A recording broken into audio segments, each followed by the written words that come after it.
안녕하세요, 권 원장입니다. 진료를 하다 보니 여러분들께서 주로 궁금해 하시는 내용이 정해져 있으시더라고요. 이번 시리즈에서 한 번에 모아서 답변 드려볼까 합니다. 오늘 다룰 첫 번째 편은 내가 성인 ADHD가 맞을까? 라는 의문을 가지고 계신 분들, 또 막 진단을 받으신 후 질환에 대해 이해를 더 자세히 해보고 싶으신 분들이 보시면 좋을 것 같아요. 성인 ADHD에 대한 기본적인 개념, 어릴 때의 모습이 어떤지, 실제로 어떤 증상들을 불편해 하시는지를 구체적으로 이야기 드려보려고 합니다. 이어지는 두 편의 본편 영상에서는 진단과 치료 방법, 또 약에 대한 여러 가지 궁금점에 대해서 답변을 드릴게요.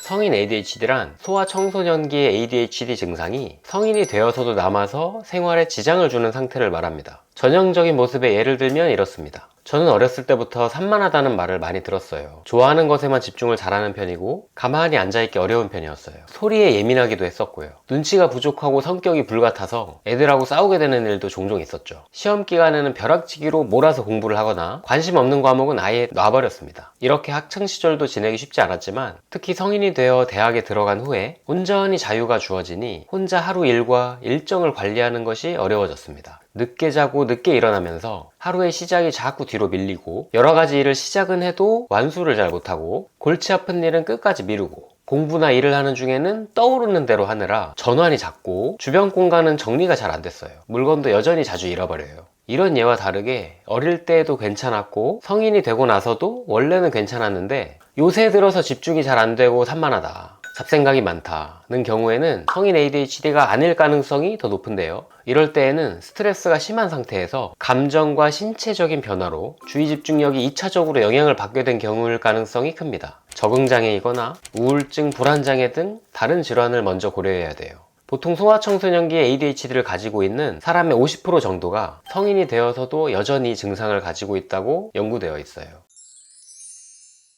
성인 ADHD로 진단하려면 어릴 때의 ADHD 증상을 분명히 가지고 있어야 맞기 때문에 증상 유무를 식별하는 것이 중요한데요. ADHD는 이름처럼 주의력 결핍, 과잉행동, 충동성이라는 세 가지 특징을 가지죠. 실제 전형적으로 나타나는 모습은 이렇습니다. 저는 유치원 때는 활동량이 남달리 많아서 가만히 좀 있으라는 이야기를 많이 들었고요. 초등학교, 중학교 때는 좋아하는 것만 하려고 하고 나머지는 거의 신경을 안 썼어요. 수업 시간에도 좋아하는 선생님 과목은 좀 집중해서 들었지만 관심 없는 수학이나 영어 과목을 들을 때면 딴 생각을 하거나 멍을 때리거나 친구들과 장난을 쳤죠. 준비물을 놓고 다니거나 물건들을 잃어버려서 엄마에게 혼도 많이 났어요. 부모님 말씀으로는 선생님께 다른 아이들보다 주의가 산만하다고 들었다고도 해요. 아침잠이 많아서 대부분은 깨워줘야 겨우 일어나서 학교에도 시간에 딱 맞춰 가거나 지각을 종종 했었습니다. 하고 싶은 말을 까먹을까봐 친구들이 하는 이야기를 중간에 끊고 말을 하거나 관심 밖의 내용을 말하고 있으면 혼자 딴 생각을 하느라 흐름을 쫓아가지 못했어요. 친구들은 저보고 엉뚱하다고도 하고 활발하고 웃긴 아이로 생각했던 것 같아요. 게임에 빠져서 밤을 샌 적도 많았고 시험 공부는 항상 벼락치기로 했어요.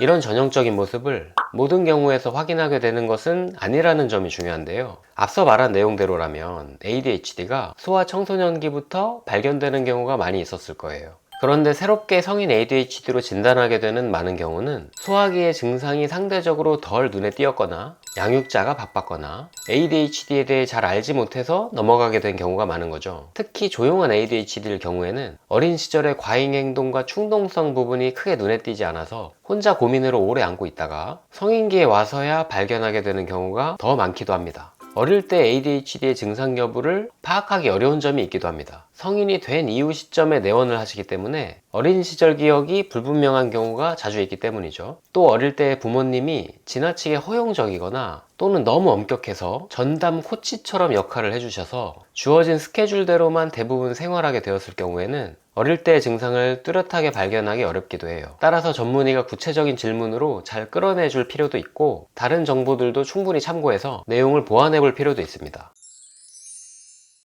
앞서 말씀드린 부분들도 참고해 보시고요. 전형적으로는 이렇게 말씀하십니다. 저는 일이나 공부에 통 집중을 못해요. 한 번에 몇 시간씩 꾸준히 하기가 어렵죠. 10분, 20분 하다가 딴짓을 하거나 해요. 할 일도 당장 떠오르는 것 위주로 하기 때문에 하다 보면 여러 가지 일들이 벌려져 있고 어떤 일을 어디까지 했는지가 알기 어려워요. 중간에 누가 부탁이라도 하면 흐름이 끊겨서 다시 시작하는데 한참 걸리죠. 좀 복잡하거나 어렵다 싶으면 시작하기 어려워서 미뤄두다가 더 이상 미루지 못할 때가 되어서야 시작해요. 일정이 몰려서 바쁜 시기가 1년 중에 몇 번씩은 꼭 생겨서 힘이 듭니다. 출퇴근할 때에는 물건을 종종 잃어버리기 때문에 잘 챙기고 있는지를 몇 번씩 확인을 합니다. 강박인 것 같기도 해요. 몇 년 전에 지갑을 한 해에만 3차례 잃어버린 이후로 생긴 버릇이에요. 비어있는 시간이나 지루함을 견디기가 힘들어요. 주로 핸드폰을 하거나 멍 때리거나 잠을 잡니다. 일하거나 책을 볼 때에도 손이나 다리를 가만히 있기 어렵고요. 퇴근을 하면 주로 게임을 하거나 술을 마시는데 정도가 잘 조절이 되지 않아요. 잠이 모자라서 다음날 일과에 지장이 간 적도 많죠. 주변에서는 중독 아니냐며 말리기도 해요. 시간이나 공간 면에서 정리나 관리가 잘 안 되는 것 같아요. 예상을 충분히 하고 나갔는데도 실제 시간이 더 걸리다 보니 약속 시간에 자주 늦고요. 제 책상 위를 보면 옷, 책, 잡동사니들로 가득해서 제대로 쓰고 있지 못해요. 증상이 발현하는 모습은 조금씩 다를 수 있겠지만 크게는 앞서 말씀드린 맥락으로 증상을 경험하게 됩니다. 한 문장으로 표현한다면 성인 ADHD는 자기 조절이 어려운 상태라는 거예요.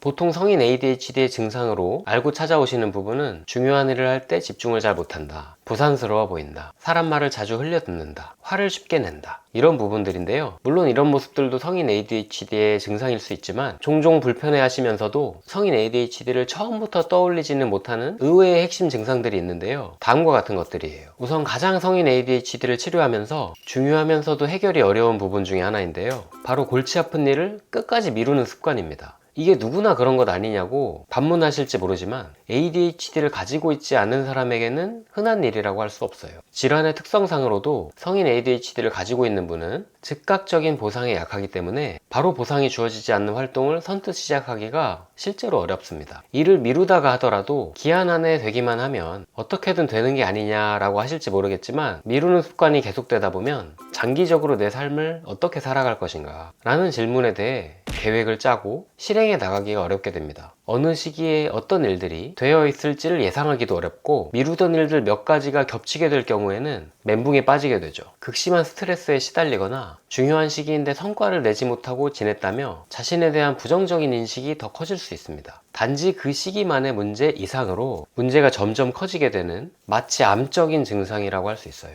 또 임상에서 자주 보는 증상 중에 하나는 계획한 대로 일과를 보내지 않고 그때그때 떠오르는 행동을 바로 하는 것입니다. 그 결과 일이 마무리 지어지지 않고 무언가 하루 종일 열심히 한 것 같은데 성과는 없는 상태를 마주하게 됩니다. 물론 사람이 하루를 모두 계획한 대로 로봇처럼 보낼 수는 없죠. 어느 정도 벗어나게 되는 것은 현실적입니다. 하지만 대부분의 일과에서 특히 어느 정도 규모가 있는 업무 중이나 집안일을 하거나 할 때 미리 큰 틀을 정해두고 우선순위에 따라 일을 순서대로 하는 것이 아니라 떠오르는 대로 의식의 흐름대로 따라가는 처리 방식이라면 성인 ADHD 증상의 영향을 받고 있는 것일 수 있어요. ADHD를 가지지 않은 사람은 작업 기억이 온전하며 따로 써두지 않더라도 일마다 우선순위를 추정하여 이런 순서대로 일을 처리해 나가면 되겠다 라는 방향과 계획이 비교적 쉽게 만들어지는 반면에 성인 ADHD를 가지고 있는 분들은 이것이 상대적으로 어렵습니다. 평소에 여러 가지 잡다한 생각들이 떠오르면서도 충동적으로 따라가기 쉬운 성향이 있기 때문에 순간 떠오르는 생각들과 할 일에 대해 잠시 멈추고 원래 일로 돌아가는 것이 쉽지 않아요. 하나를 더 언급하자면 좋아하는 것을 자제하기 어렵다는 것입니다. 이것도 보상에 취약한 것과 관련되어 있는데요. 좋아하는 것이란 사람마다 다르겠지만 그분의 관심사라고 할 수 있겠죠. 흔히 좋아하는 것에 빠져 있느라 다른 중요한 일에 소홀해 본 경험을 대부분의 환자분들이 가지고 있습니다. ADHD를 가지지 않은 사람들도 좋아하는 것 하기를 당연히 선호하지만 그것을 우선시할 경우에 따라올 손해를 장기적으로 떠올리면서 소위 만족지연을 수월하게 할 수 있는 반면에 성인 ADHD를 가진 분은 훨씬 어렵다고 느낄 수 있어요. 더 일반적으로 말하자면 게임, 음식, 술, 쇼핑, 도박처럼 즉각적으로 보상이 되고 도파민 분비가 촉진되는 활동들에 빠지기가 쉽고 동시에 마치 큰 문제가 아닌 것으로 인식하는 경우도 많기 때문에 주변 분들과 갈등이 빚어져 관계의 문제로까지 확장되는 것이 안타까운 경우죠.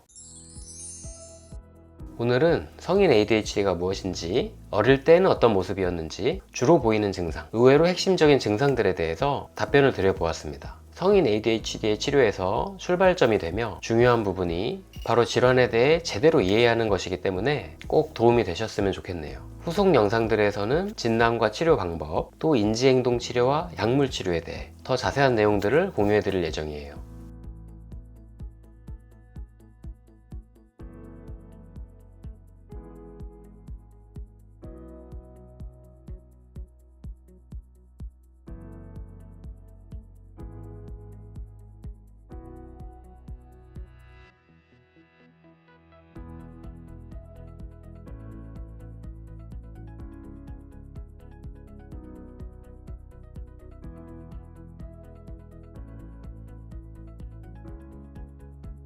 영상이 도움이 되셨다면 구독과 좋아요 부탁드립니다. 오늘도 평안한 마음으로 쉬어가시고 다음 영상에서 또 만나요.